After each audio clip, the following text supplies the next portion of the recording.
Today, we're going to take a closer look at a figure that, let's be honest, most of us think we know inside and out, Dr. Martin Luther King Jr. But we're going to trace his journey from the powerful voice of a dream to a radical challenger of the entire American system. So let's get into it and explore the man behind the monument. Now, really, just for a second, what's the very first image or the first phrase that just pops into your head? For most of us, it's a pretty specific and very powerful set of ideas. And yeah, that makes perfect sense. I mean, his I have a dream speech, his unwavering commitment to nonviolence, these are the absolute pillars of his legacy. They didn't just define an era, they really did reshape a nation. What if that comfortable, familiar image we all have of Dr. King has kinda sanded down the sharp, revolutionary edges of who he became in his later years? Well, that's the story we're diving into today. Before he was a global icon, before he was a leader, this was his core identity. He wasn't a politician, he was a preacher. And that meant his fight for justice wasn't political. It was deeply, deeply rooted in his faith. It was a moral calling that would guide every single step he took. Now, something that's just wild about his early life is his sheer brilliance. He actually skipped the 9th grade and walked onto the campus of Morehouse College at just 15 years old. And that's not just a fun piece of trivia. That kind of intellectual firepower would become the engine behind his incredible arguments and his strategic genius. And just think about the weight of that name for a second. His father, so inspired by the great religious reformer Martin Luther, a man who challenged the most powerful institution on earth. He basically christened his son with a legacy of challenging entrenched power. It's a detail that almost feels prophetic, doesn't it? So, how does this brilliant young preacher become a national leader? Well, it all starts with a bus boycott in a city called Montgomery, Alabama. In December of 1955, at just 26 years old, Dr. King gets pulled into the fight. And for over a year, 381 absolutely grueling days, the entire Black community of Montgomery just walked. They walked miles to work, miles to school, showing the world the unbelievable power of collective, nonviolent resistance. And their sacrifice? It worked. It ultimately broke the back of segregation on city buses, leading to a huge Supreme Court victory. So, riding this incredible wave of momentum, King co-founds the Southern Christian Leadership Conference, the SCLC. And this was a masterstroke. It took the single most powerful and organized institution in the Black community, the church, and turned it into a nonviolent army for civil rights all across the South. But that success in Montgomery, that was just the beginning. The struggle was about to hit its absolute peak, leading to a series of events that would forever cement Dr. King's place in history. Man, 1963 was just a whirlwind. You had the Birmingham campaign, where protesters faced down fire hoses and police dogs, and the whole world was shocked. From his jail cell there, he wrote his famous letter. And then, it all culminates in the historic March on Washington for Jobs and Freedom, where he delivers one of the most iconic speeches ever.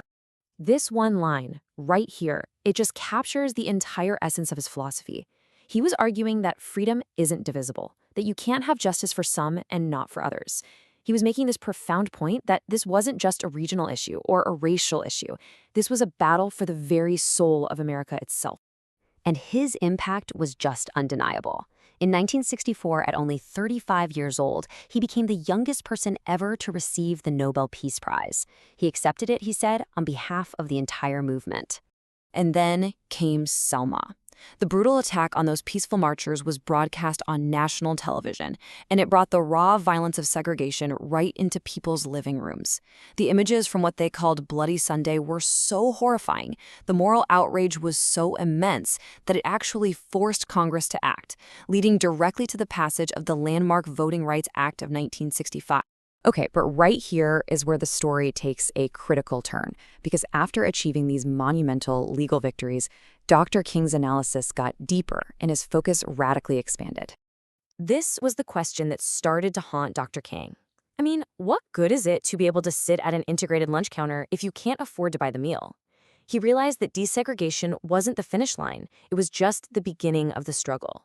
And this is where he started to lose some of his more moderate allies. In a really controversial speech in 1967, he connected the dots. He argued that racism at home economic exploitation, and the militarism of the Vietnam War weren't separate problems at all.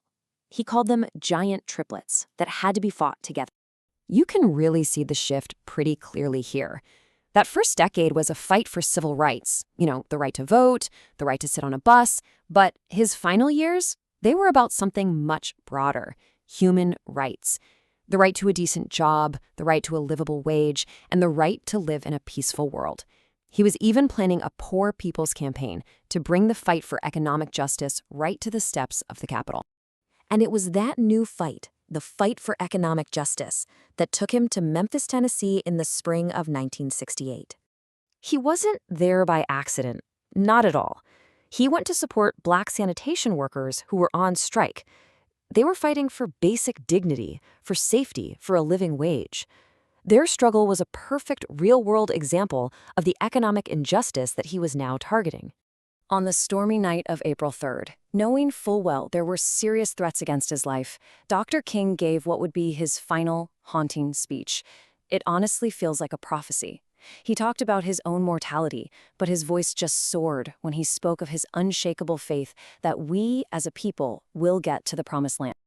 The very next day, a single bullet silenced the most powerful voice for justice in America. He was only 39. His assassination sent shockwaves across the entire globe. It sparked riots in over 100 cities. The aftermath was just this painful, chaotic search for answers, sparking investigations like the one detailed in this Justice Department report that would go on for years. So we're left with this question. The popular memory of King often stops at that beautiful dream of 1963. But his final years, they called for a much deeper, much more challenging revolution of values to fight racism, poverty, and war. His work was unfinished. And so, the question he leaves for all of us is this: what does it mean to continue that revolution of values today?